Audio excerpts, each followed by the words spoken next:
You don't jump to Deuteronomy without reading Numbers. You don't read Numbers without reading Leviticus. You don't read Leviticus without reading Exodus. You don't read Exodus without reading Genesis. The books of the Bible are such arranged so that you read them in their sequence. You don't go to Deuteronomy if you have not read Genesis, because you'll be confused. Something happened in Numbers that made a reason for a second law. The second law was Deuteronomy.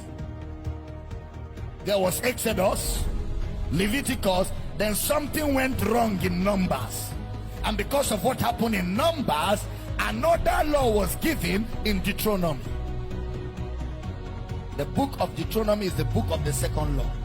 Before Genesis 3, we have said there is Genesis 2. And before Genesis 2, we have said there is Genesis 1. You don't read Genesis 3 before you read Genesis 1.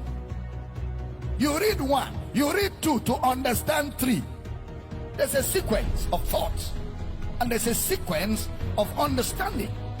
You read the Bible into each order. Before you get to Genesis 12, where God called Abraham to make a people for him. We have Genesis 11, where people built a tower to make a name for themselves. Before Genesis 12, where God called Abraham to make a nation for him. You have Genesis 11, where they built a tower to make a name for themselves. So you see that one issue corrects the other. So you must read the scriptures intelligently. Don't pick Deuteronomy without reading Numbers. Like the devil quoted Psalm 91. He said to Jesus, "It is written, he shall give his angels charge over you to keep you in all your ways, lest you dash your foot against a stone."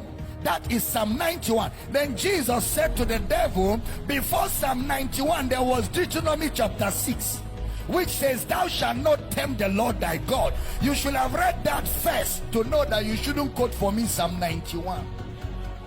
Because you can't be quoting Psalm 91 when you have not understood Deuteronomy chapter 6. There's a sequence of thoughts in scripture.